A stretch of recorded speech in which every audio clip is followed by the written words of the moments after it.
Muy buenas noches, estas son las noticias. Hoy martes 22 de octubre de 2013. En este momento hacemos contacto con CNN Latino en la ciudad de Nueva York y el área triestatal, saludando a nuestros televidentes residentes en los Estados Unidos. Telepaís vía USA, un pedacito de Colombia bajo la óptica noticiosa. Importante encuentro entre el jefe del equipo negociador Humberto de la Calle y presidente de la República. Jefe de Estado dio instrucciones precisas para dar celeridad al proceso de paz. Importante reducción de criminalidad en la localidad de Kennedy en Bogotá. Cifras revelan mejoramiento de seguridad en esa zona de la ciudad. Jueza Carmen Lidia Gualtero se defiende por acusaciones de padre del joven Luis Andrés Colmenares, quien cuestionó la labor de la misma. Exfiscal Vivian Morales le suena la carrera a la presidencia de la República para las elecciones de 2014. En los próximos días se conocería la decisión de la exfuncionaria. Consejo de Estado cita para primera semana de noviembre al procurador Alejandro Ordóñez para tratar tema de demanda de su reelección. FOPAE identifica 14 edificaciones en riesgo de derrumbe en Bogotá.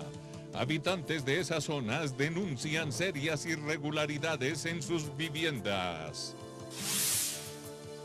Abogado Jaime Granados asegura que nuevos testimonios de paramilitares desvirtúan vínculos de Santiago Uribe, hermano del expresidente Uribe, con las AUC en Antioquia. Polo Democrático entregó serias denuncias en contra del ministro de Agricultura por el caso de Indupalma en el Congreso de la República. Telepaís, con nuestra gente al día.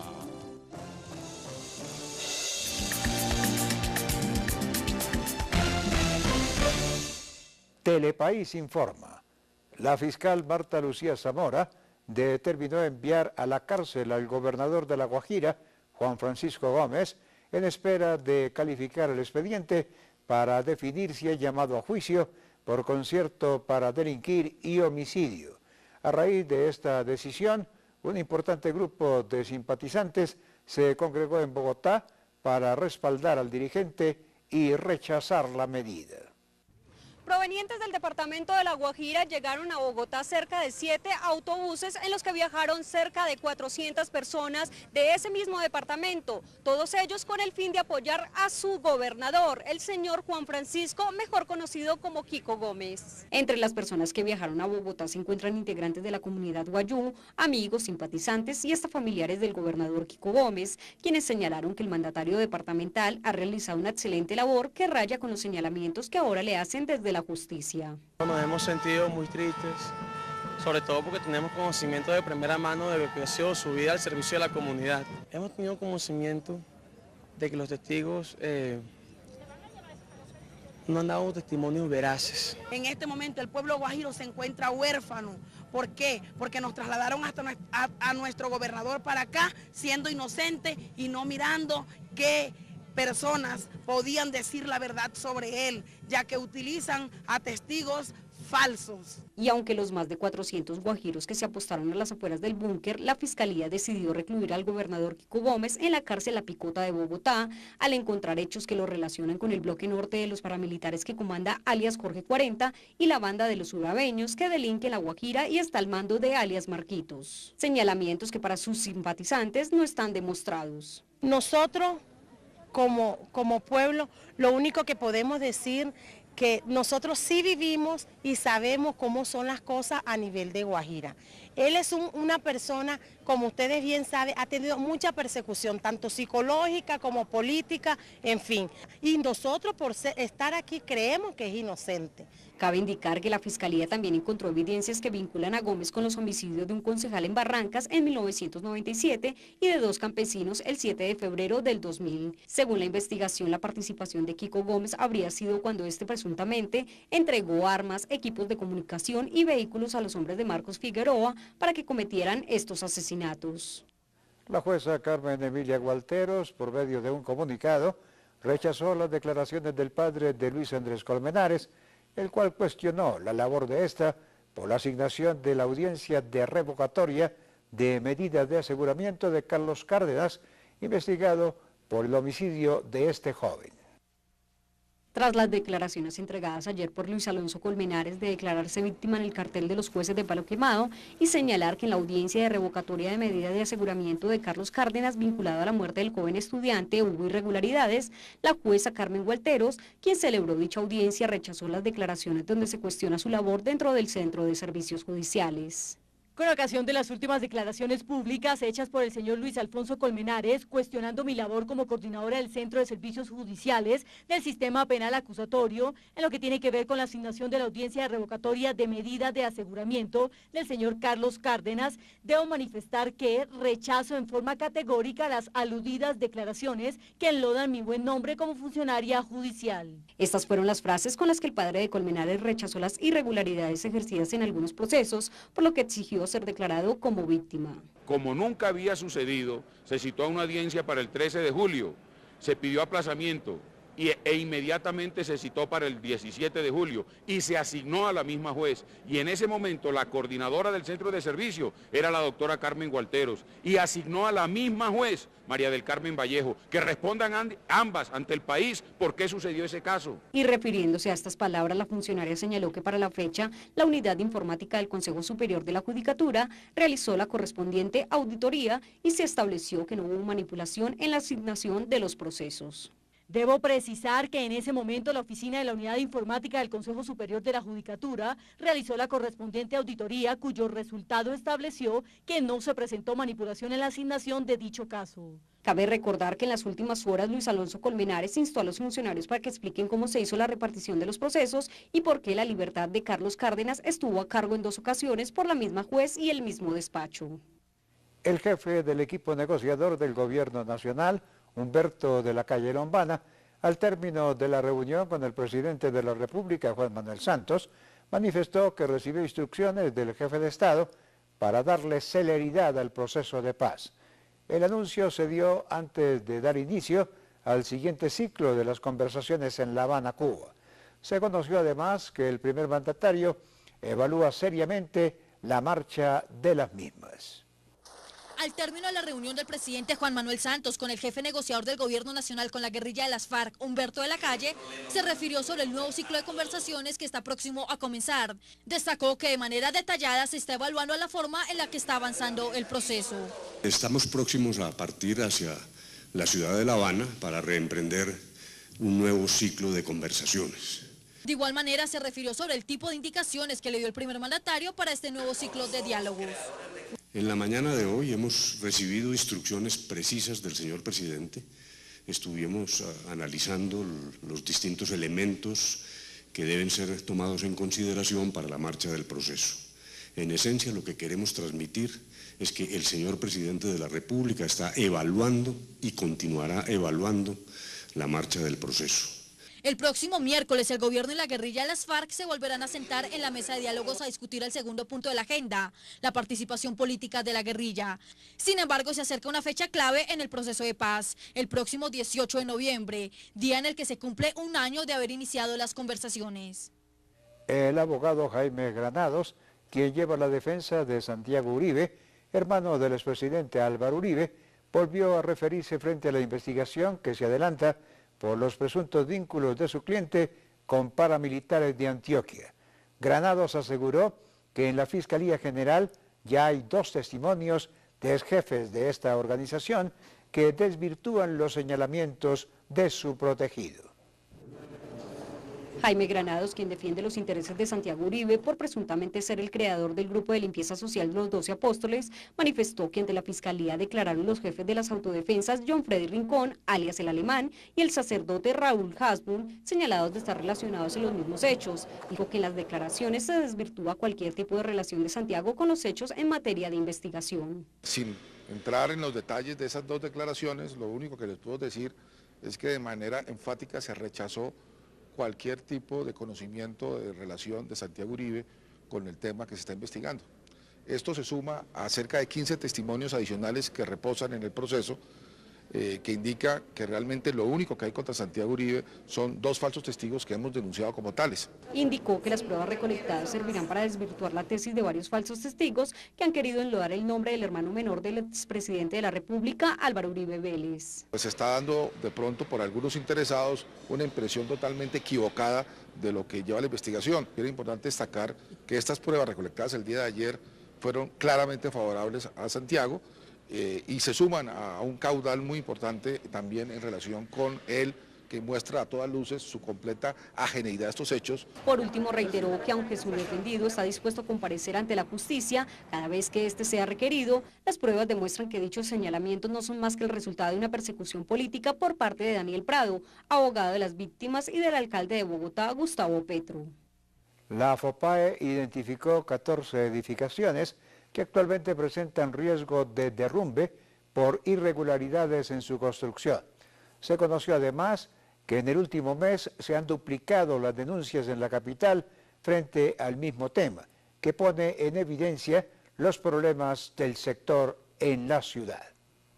Las edificaciones que continúan presentando problemas con su estructura son varias. El FOPAE en estos días identificó 14 que se encuentran en nivel medio y alto, tanto así que 2 de ellas han sido evacuadas, como el San Jerónimo de Yustes y Salamanca Caratayud. De todo ese número de requerimientos, realmente hemos encontrado que los más críticos son estos 14.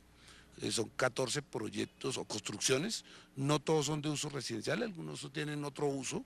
De esos 14, 8 corresponden a procesos de excavaciones que se realizan en proyectos nuevos que generan daños en el área circundante, y 6 corresponden a problemas estructurales dentro de la edificación que se han venido incrementando y agravando hasta que en el momento requieren evacuación.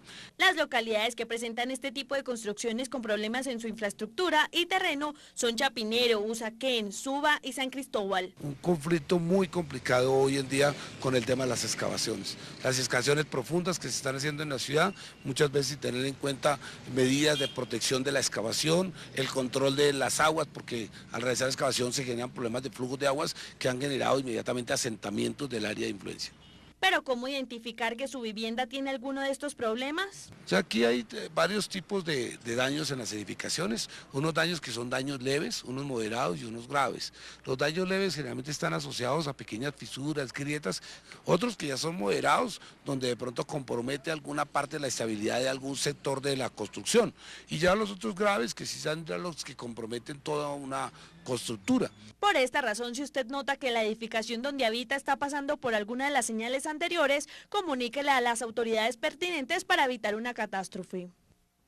La exfiscal Vivian Morales declaró que no descarta la posibilidad de lanzarse a la presidencia para las elecciones de 2014.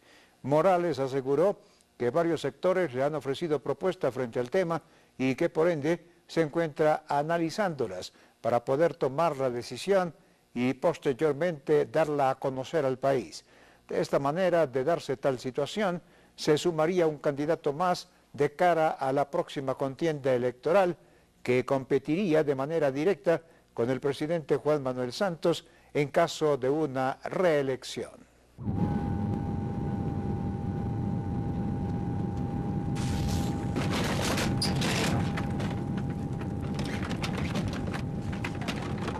En estos momentos, su dinero puede estar en el lugar equivocado. Tráigalo, Da Vivienda. Un importante debate se vivió en la Comisión Quinta del Senado, donde el Polo Democrático entregó serias denuncias en contra del ministro de Agricultura Rubén Darío Risarralde, donde expusieron irregularidades cuando este fue funcionario de Indupalma. Con ello se pretende demostrar que la entidad sí acumuló terrenos baldíos. Luego de la tercera citación, el ministro de Agricultura, Rubén Darío Lizarralde, se hizo presente hoy en la Comisión Quinta del Senado de la República para hacer frente a los señalamientos por parte del senador del Polo Democrático, Jorge Enrique Robledo. Una vez más, el senador hizo fuertes aseveraciones en contra del ministro y considera que él estaría inhabilitado en gran parte de las decisiones de su cartera. Santos le manda a los trabajadores colombianos, a los obreros agrícolas, con este tipo de hechos, pues es un mensaje que es por completo inaceptable a mi juicio. O sea, yo entiendo que el doctor Santos está muy caído en las encuestas, ya debe estarse acercando por ahí al 5%, senadora Nora, pero de todos modos le debe quedar a alguien para poner de ministro que no esté involucrado en estos enredos o que no tenga, digamos, estos antecedentes. Durante el debate, el senador Robledo hizo graves denuncias sobre las actuaciones del ministro. Entre otras cosas, afirmó que Indupalma sí acumuló baldíos y que además pretende apropiarse de manera ilegal de cerca de 5.000 hectáreas de estas tierras, despojando a familias campesinas que las ocupan desde hace más de una década. También reveló documentos en los que campesinos socios de Lizarralde hipotecaron sus tierras en favor de un prestamista en Islas Caimán para respaldar las deudas de Indupalma. Los pobres de este negocio terminaron hipotecando sus tierras para respaldar deudas que no sabemos de qué son, de Indupalma, en un paraíso fiscal en Islas Caimán. Yo entiendo que estas cosas suceden en los negocios de la empresa privada, pero es que aquí estamos hablando de un ministro de Estado. Entre tanto, el ministro Lizarralde afirmó que todo funcionario público debe tener un pasado limpio y considera que así ha sido su trayectoria. Hace una invitación a revisar su hoja de vida. Por otro lado, se refirió sobre las acciones que está tomando el gobierno nacional para responderle a los agricultores. Mi vida es un libro abierto, completamente abierto, y mis actuaciones también. Los precios, señor senador, en estos momentos han reaccionado en el mercado. Hace aproximadamente 2 semanas estábamos en precios de 20, 25 mil pesos la carga. En estos momentos estamos en precios de 45, 50 mil pesos la carga. Se está haciendo el seguimiento en plataforma para la determinación de los precios en las centrales de abastos, etcétera, etcétera. Finalmente, el ministro Lizarralde dijo que acumulación de unidades agrícolas no ha habido en Indupalma. Asimismo, considera que por hacer un debate a un ministro no se puede hacer un señalamiento contra una empresa que ha superado varias crisis, como es el caso de Indupalma. La Unidad de Mantenimiento Vial del Distrito de Bogotá inició nuevas obras de reparación que benefician a más de 40.000 familias. Se conoció que de manera directa 8 barrios del suroccidente de la ciudad tendrán estas garantías en sus calles.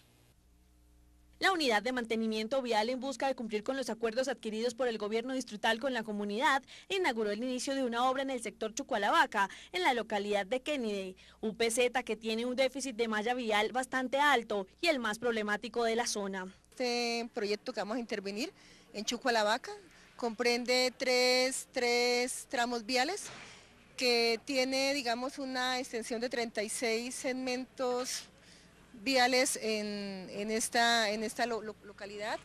Esta obra, el costo, digamos, que está apropiado y que fue definido en el marco de los cabildos ciudadanos, que fueron un pilotaje que fue en el que fue votado por la comunidad con 2.740 votos, tiene un costo de 1.563 millones de pesos. Obra que beneficia alrededor de 160.000 personas que viven en el sector. Directamente se van a beneficiar 8 barrios, indirectamente otros 8, para un total de 40.000 familias que se verán beneficiadas con esta obra que se inicia hoy en esta localidad.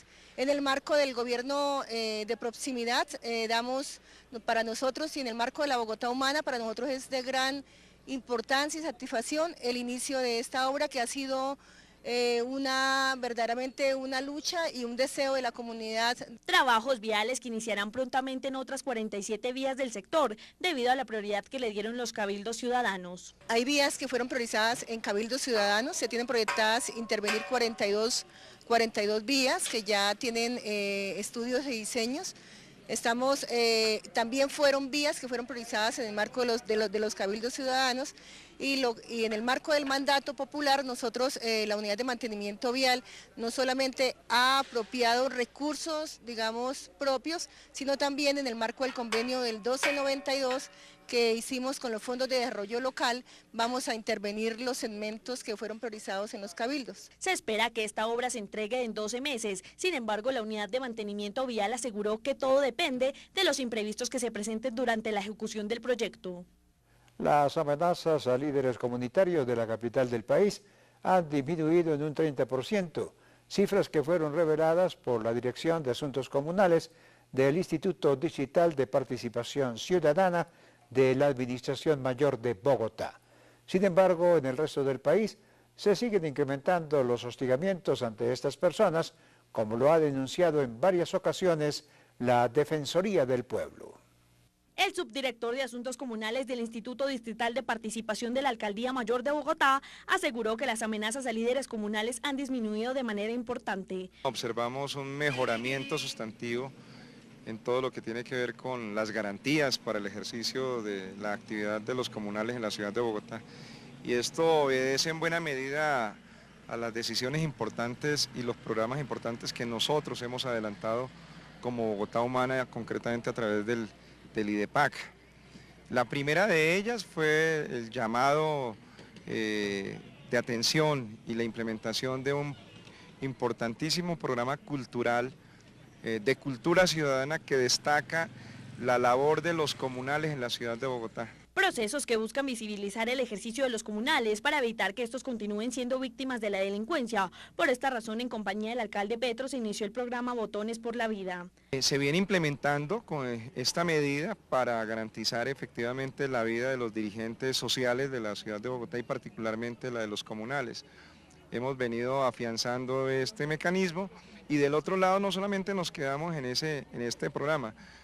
Cuando hay necesidad urgente e inmediata de hacer relocalizaciones de dirigentes comunales que están siendo objetos de amenazas de muerte, pues inmediatamente se aplica esta medida que ha tenido tan importantes resultados porque garantiza sin duda alguna a través del programa de la relocalización la protección de la vida de los comunales. El subdirector aseguró que en los últimos 90 días no se han recibido denuncias por parte de los dirigentes. Sin embargo, la Defensoría del Pueblo aseguró que en el resto del país se sigue incrementando el hostigamiento a defensores y líderes de la comunidad. A partir de los operativos realizados por la Policía Metropolitana de Bogotá, se ha logrado reducir considerablemente la tasa de homicidios en los últimos meses en la localidad de Kennedy, en comparación con otras zonas de la ciudad. El anuncio se considera positivo, ya que esta es una de las más golpeadas por la delincuencia urbana.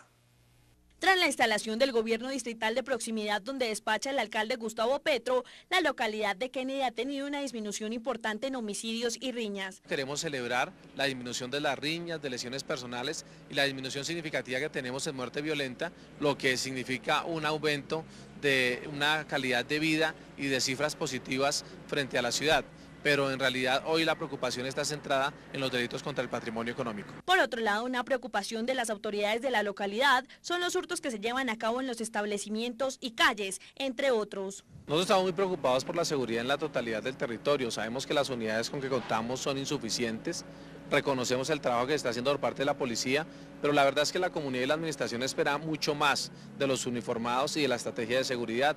Nos preocupa el hurto callejero, nos preocupa el hurto a establecimientos y si bien es cierto que en los últimos meses tenemos una mejoría en lo que tiene que ver con el hurto con vehículos y con motocicleta, la verdad es que todavía es una situación preocupante. El déficit que tiene la capital en unidades de policía se evidencia en esta localidad, que hace pocos meses recibió una dotación automotor para la fuerza pública de ese sector. Tenemos un consejo de seguridad durante esta semana en el cual vamos a abordar los temas de seguridad y creemos que una de las solicitudes tiene que ver con el aumento del pie de fuerza como los recursos disponibles para atender las necesidades de seguridad y por esa misma vía conseguir que los cuadrantes que hoy tenemos previstos se puedan disminuir en su extensión, porque la verdad tenemos cuadrantes muy grandes, unidades que se desgastan, que tienen una capacidad de respuesta limitada, porque hay altos niveles de conflictividad social y demanda de servicios de seguridad. Aunque el alcalde de la localidad aseguró que los homicidios se han disminuido en un 20%, se espera que esta cifra continúe siendo favorable para la seguridad de la comunidad.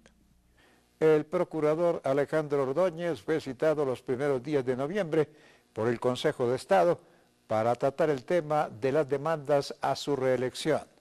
La audiencia pública se dará debido a la demanda que cursa en su contra por haber sido elegido nuevamente como jefe de tal Ministerio Público para el periodo 2013-2017.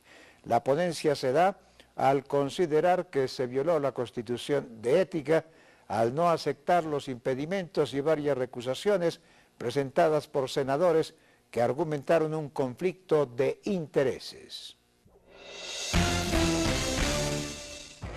En el mes del ahorro, ven a nuestras oficinas BBVA y celebra con las tasas especiales y todos los beneficios que te da el equipo BBVA.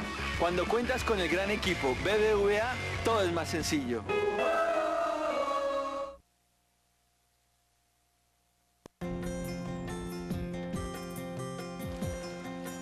Esa es la entidad que llega a todos los rincones del país. La puerta hacia la igualdad de oportunidades. Esta es tu entidad. La entidad de tus hijos. de tus hermanos. De tu familia. De tus amigos. Esta es la entidad de todos los colombianos. Este es el Servicio Nacional de Aprendizaje SENA.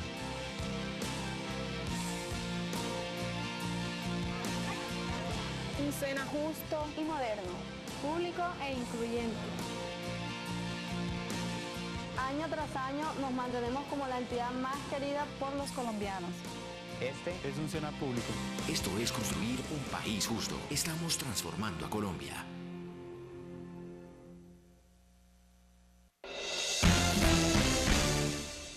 Telepaís está informando. La Sala Disciplinaria del Consejo Superior de la Judicatura le solicitó a la Fiscalía General de la Nación y a la Policía Nacional adoptar medidas urgentes en torno a la seguridad de algunos magistrados quienes llevan importantes casos, los cuales tienen serios intereses por parte de bandas criminales ligados a alias Don Berna.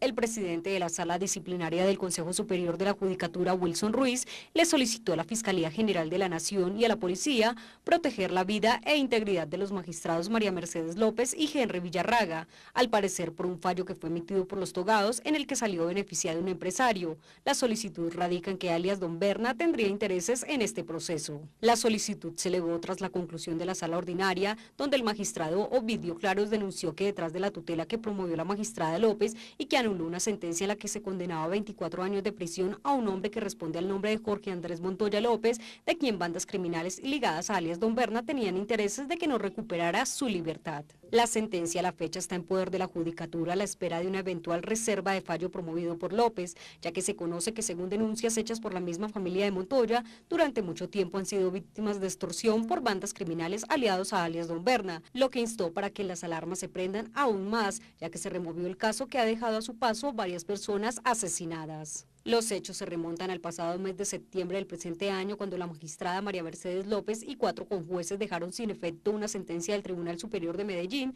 donde se condenó a 24 años de prisión a Montoya por el delito de homicidio. El fallo fue proferido por la togada tras 2 tutelas interpuestas por la defensa del empresario, que pertenece a una familia prestante de la capital antioqueña dedicada al negocio de los taxis, quien alegó violación a los derechos a la defensa, al debido proceso y al acceso a la justicia. Y ahora saludamos a Maritza Peña, quien reporta desde la ciudad de Nueva York acerca de la información del día en los Estados Unidos. Adelante, Maritza, con todas las noticias desde la Gran Manzana. Muchísimas gracias, Jorge Barón, y saludos a toda Colombia desde la ciudad de Nueva York. Esta es la información para el noticiero Telepaís. El dueño de un edificio en el sur del Bronx contrató a 2 residentes del área para que cuiden el graffiti que el artista Banksy pintó en el exterior de su edificio el lunes. El hombre desea proteger el arte y está explorando opciones más permanentes para hacerlo. Por el momento utiliza a estos 2 sujetos. Me parece muy interesante que haga a la gente pensar, porque lo que se escucha en las noticias es que es algo malo, pero no necesariamente tiene que producir algo negativo. Todo lo contrario en realidad. O sea, si él está haciendo esto y puso la palabra gueto, es una palabra que tiene una connotación negativa, de repente es inclusive para incentivar que la gente salga, ¿no? Los guardias hicieron una barrera colgando cobijas de tendero y utilizando cinta de precaución. Los sujetos tienen un sofá el cual lo están utilizando para dormir mientras toman turnos de vigilancia en la noche y aceptan propinas de admiradores de Banksy que pasan a ver la obra de arte. Otras obras de arte del artista en diferentes partes de Nueva York también están siendo protegidas contra el vandalismo y muchos de los dueños de los edificios desean conservar las obras. El grafitero británico empezó su despliegue artístico en Nueva York el 1 de octubre para dejar huella de su arte en la ciudad. Yo creo que es parte del arte, yo no creo que decir la palabra ghetto es negativo, el negativo es el estereotipo, que otra gente que no viven aquí, que no saben nada del Bronx, es negativo. Este ha sido nuestro informe desde la ciudad de Nueva York para el noticiero Telepaís en Bogotá, Colombia. Ahora regresamos al estudio con Jorge Barón. Gracias, Maritza, por su informe desde la ciudad de Nueva York. Y en otras noticias, la defensa de las víctimas del nuevo plan de ordenamiento territorial en Bogotá manifestó que el alcalde Gustavo Petro está obstruyendo a la justicia debido a las inasistencias en las audiencias públicas para debatir este tema. Se espera que para el próximo 28 de este mes, Petro asista a la diligencia judicial. Hoy se llevó a cabo la audiencia en la que se argumentó la obstrucción a la justicia por parte del alcalde de Bogotá, Gustavo Petro. Esto debido a su inasistencia a las audiencias de protección de víctimas por la expedición del decreto del Plan de Ordenamiento Territorial. El abogado de las presuntas víctimas del POT, Mauricio Pava, explicó que se solicitó la audiencia con el fin de que las jueces tomen medidas correccionales frente a la alcaldía para que comparezca a las diligencias. La audiencia de hoy era para solicitar, o es para solicitar una medida correccional frente a la alcaldía para que comparezca a la audiencia del 28 de octubre. Vamos a solicitar que impongan o multa o arresto o conducción para que la audiencia del 28 se celebre. Dijo que es la cuarta vez que la diligencia judicial se ha visto afectada al tener que aplazar porque el mandatario del distrito no asiste. Sin embargo, resaltó el hecho de que la Fiscalía los haya reconocido como víctimas como parte del compromiso de la investigación. Los aplazamientos, que nos traten de bloquear como víctimas, todo este tipo de temas están dentro del diario de vivir de nuestros litigios. De modo que para nosotros fue muy importante hoy que la Fiscalía nos hubiera reconocido como víctimas, que la Fiscalía hubiera considerado la necesidad de hacer estas audiencias, que la Fiscalía esté comprometida con la investigación. Lo que está diciendo la justicia es que debe avanzarse un poco más en la investigación, pero lo más importante es el reconocimiento de la Fiscalía de nuestra condición de afectados. Para el próximo 28 de octubre quedó programada la audiencia donde se espera que esta vez el mandatario de Bogotá sí asista y explique la forma como se implementó el plan de ordenamiento territorial en la capital del país, sin que este pasara por una revisión antes por el Consejo de Bogotá. Desde la Comisión Primera del Senado de la República, parlamentarios denuncian un cartel de falsos testigos en el país que pretenden enlodar el nombre de algunos congresistas, como en el caso de Luis Fernando Velasco, acusado por el detenido director de la Fundación Nueva Esperanza de tener nexos con la guerrilla de las FARC. Desde el Congreso de la República se denuncia un aparente cartel de falsos testigos. Así lo determinó el senador Luis Fernando Velasco, víctima de acusaciones que lo vinculan con las FARC.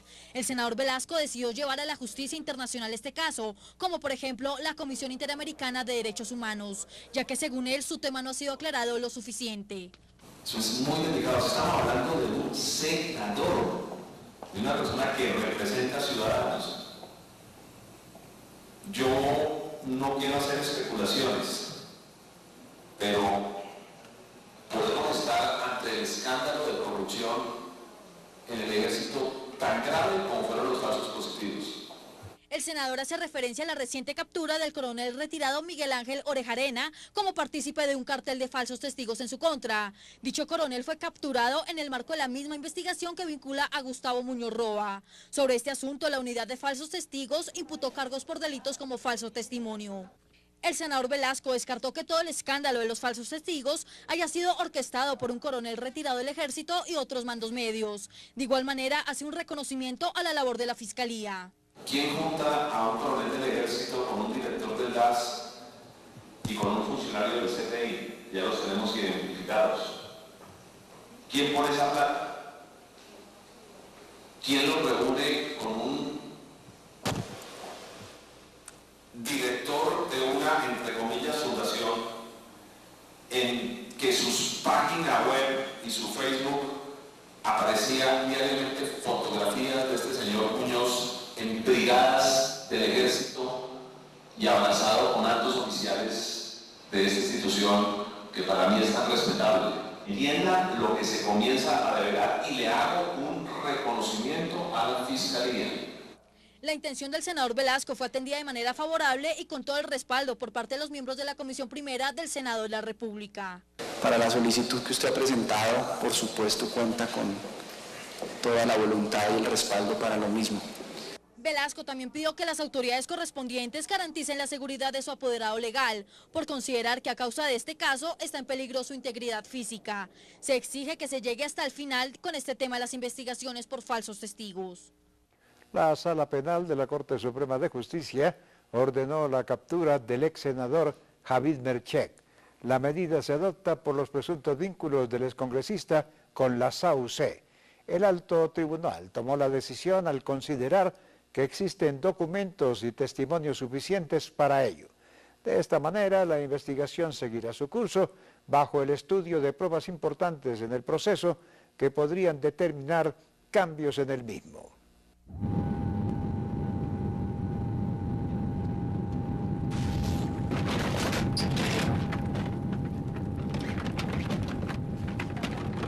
En estos momentos, su dinero puede estar en el lugar equivocado. Tráigalo, Da Vivienda.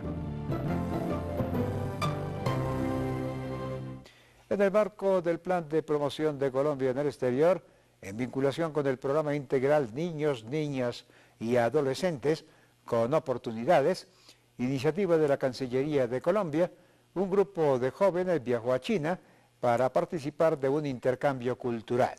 El apoyo a esta población del país se hace para evitar que se sigan presentando casos de reclutamiento de infantes por parte de los grupos armados del país.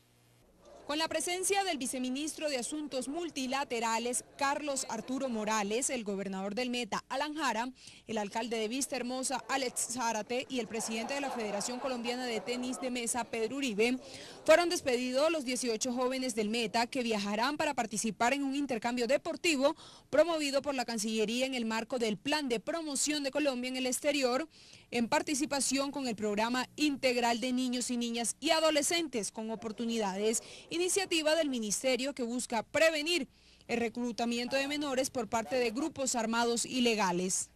Muy contento, de verdad que muy agradecido con la Cancillería, desde luego el gobierno del presidente Santos, muy agradecido también con el gobierno de China, la embajada, el señor embajador, y con la Federación Colombiana de Tenis de Mesa.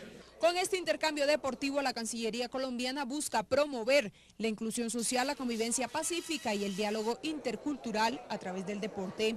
Durante el encuentro, en la Cancillería, los jóvenes de la delegación jugaron un partido de exhibición seguido por un encuentro amistoso entre el embajador de la República Popular de China en Colombia y el gobernador del Meta.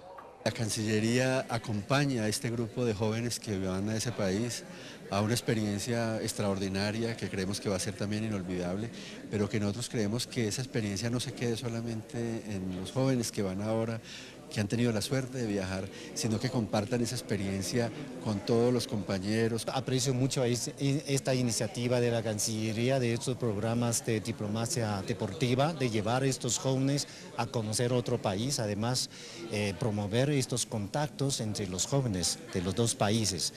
Durante su visita a Beijing, la delegación participará en entrenamientos especializados, partidos amistosos y encuentros con jóvenes chinos en el Centro Deportivo de Beijing.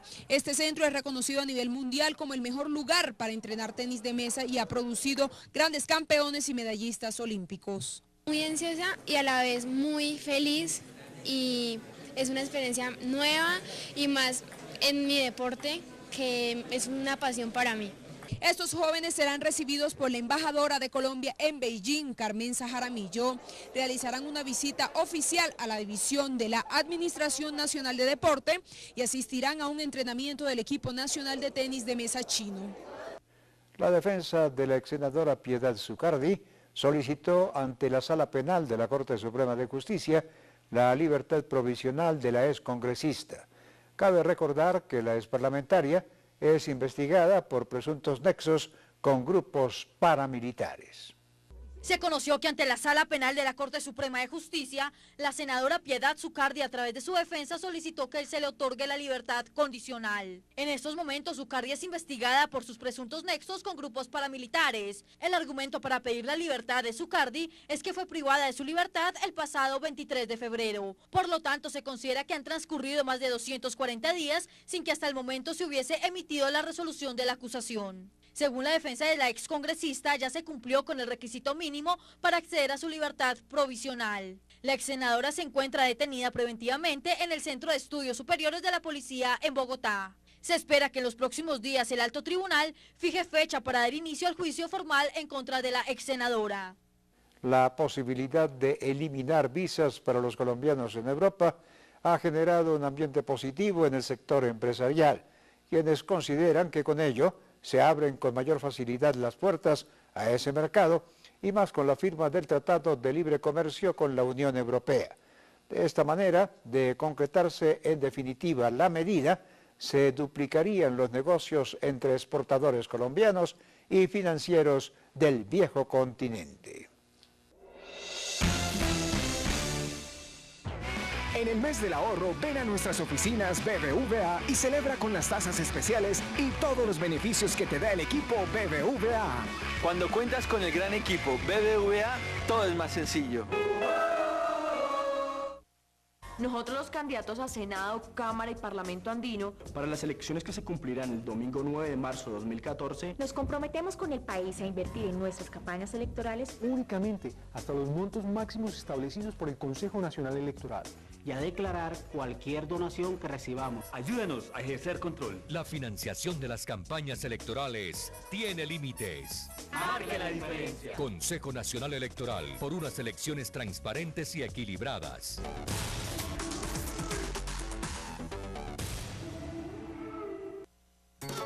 Preparado tienes que estar. Porque un sismo puede pasar y de emergencia debes armar. Radio y pitón no pueden faltar. Precauciones debes tomar. Agáchate, cúbrete y sujétate. Evacúa y sigue las instrucciones de las autoridades. Preparado debes estar. Participa en el Simulacro Nacional de Evacuación por Sismo este 23 de octubre. Esto es construir un país moderno. Invita a la Unidad Nacional para la Gestión del Riesgo.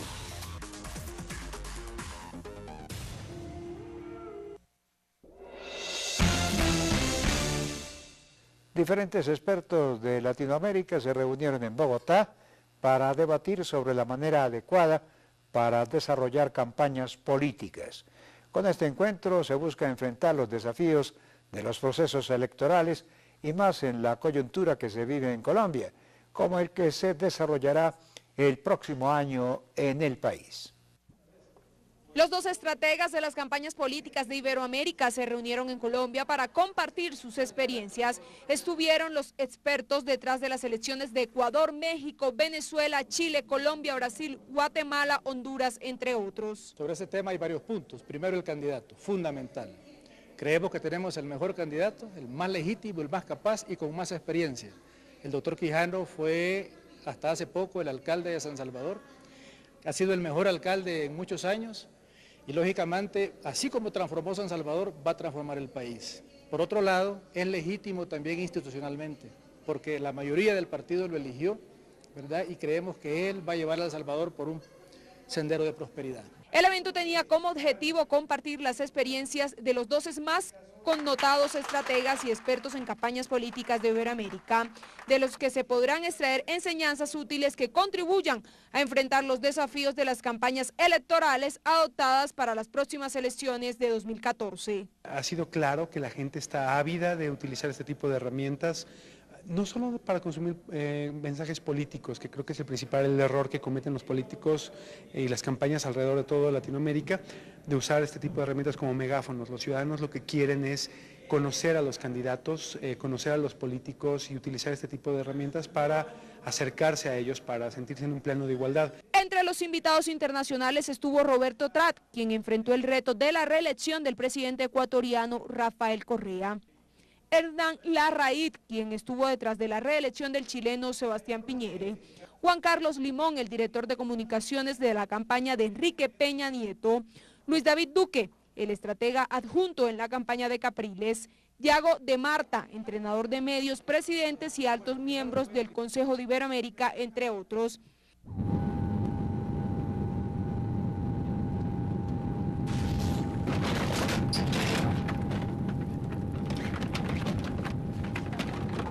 En estos momentos, su dinero puede estar en el lugar equivocado. Tráigalo, Da Vivienda. Continúan las diferencias entre jugadores y directivos del fútbol con el Ministerio del Trabajo frente a la nueva ley que, según el jefe de dicha cartera, Rafael Pardo, mejorará las condiciones de este deporte. En un debate frente a este tema en la Comisión Séptima de la Cámara de Representantes, se expusieron las principales peticiones, como los tipos de contratos de los jugadores y los salarios, entre otros factores. Hoy en la Comisión Cuarta de Cámara de Representantes se llevó a cabo la primera audiencia pública del proyecto de ley que busca regular la relación laboral entre los deportistas y los clubes de fútbol. Los jugadores han sido los principales contradictores del proyecto. Consideran que este, en vez de beneficiarlos, los perjudica. Hay muchos puntos que consideramos injustos: indemnizaciones, vacaciones, horarios de trabajo y sin duda muchos puntos más que nos tienen inconformes y por los cuales estamos aquí discutiendo. A su turno, el ministro de Trabajo salió en defensa del proyecto. Considera que este es fundamental para el sector deportivo del país. Niega las afirmaciones de que la ley perjudicaría a los deportistas. Sin embargo, declaró que ante la inconformidad de los jugadores por la iniciativa, estaría dispuesto a retirarla. El propósito y el sentido de proteger a los trabajadores, que son los jugadores. Decir que el proyecto los perjudica no tiene absolutamente ningún sentido. Se espera que el próximo miércoles se haga un nuevo debate en la Comisión Séptima de Cámara de Representantes, organismo en donde se inició el trámite. Posiblemente la otra semana quedaría definido el futuro del proyecto de ley. Y estas fueron las noticias en Telepaís. La cita de mañana aquí por el Canal 1 y CNN Latino en la ciudad de Nueva York y el área triestatal. Y recuerde, mi gente de Colombia, que somos un país echado pa'lante. Muy buenas noches y hasta mañana.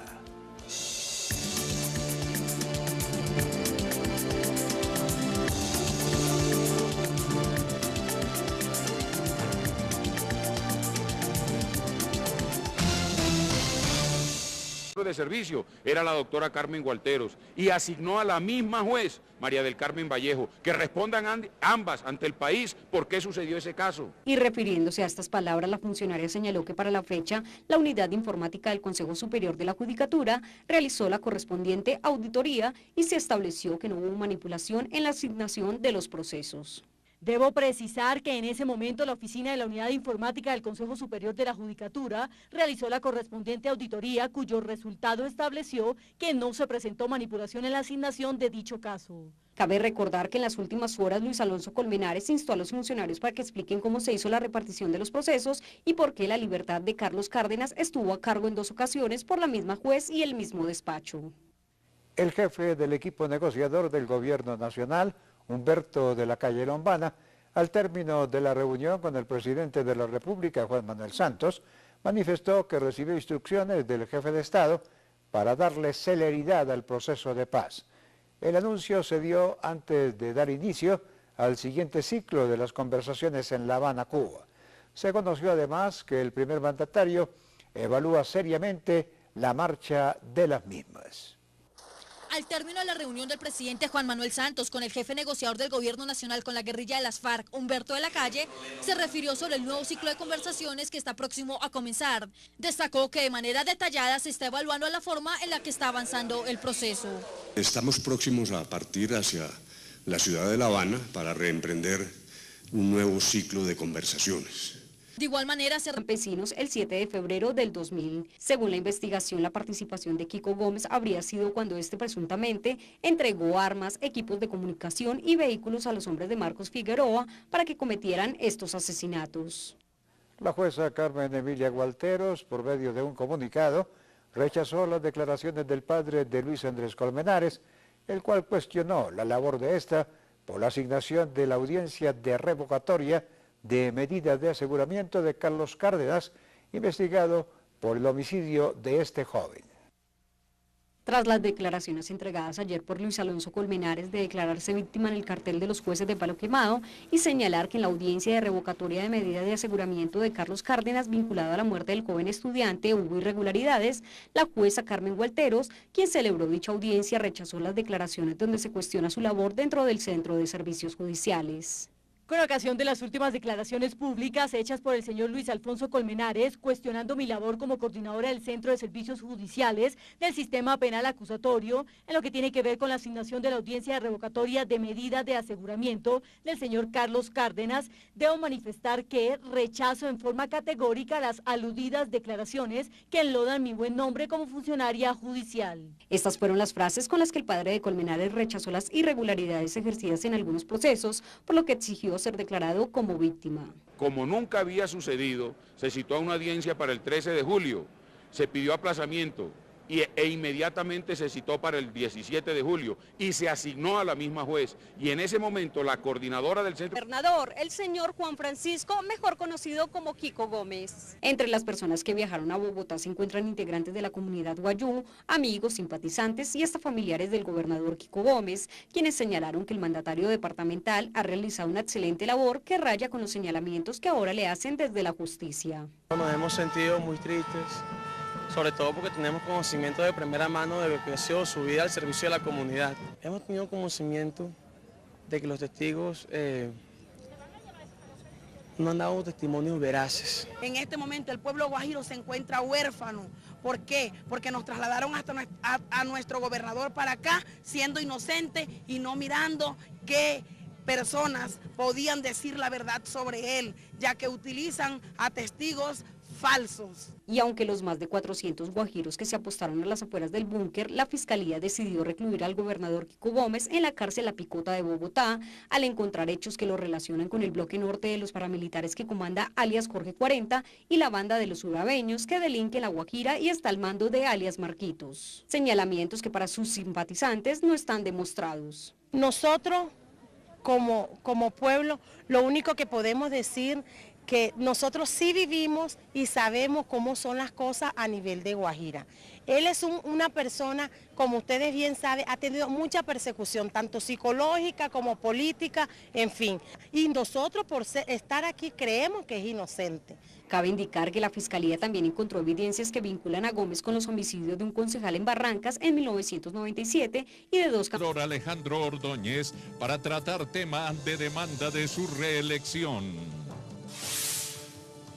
FOPAE identifica 14 edificaciones en riesgo de derrumbe en Bogotá.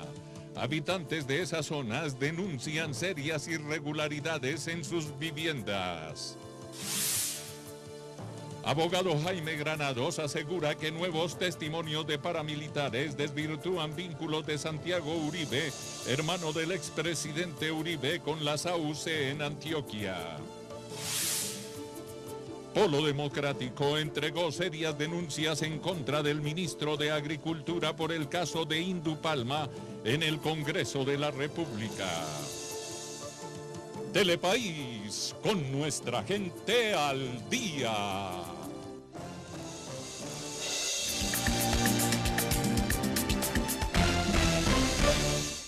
Telepaís informa. La fiscal Marta Lucía Zamora determinó enviar a la cárcel al gobernador de La Guajira, Juan Francisco Gómez, en espera de calificar el expediente para definir si es llamado a juicio por concierto para delinquir y homicidio. A raíz de esta decisión, un importante grupo de simpatizantes se congregó en Bogotá para respaldar al dirigente y rechazar la medida. Provenientes del departamento de La Guajira llegaron a Bogotá cerca de 7 autobuses en los que viajaron cerca de 400 personas de ese mismo departamento, todos ellos con el fin de apoyar a su gobernador.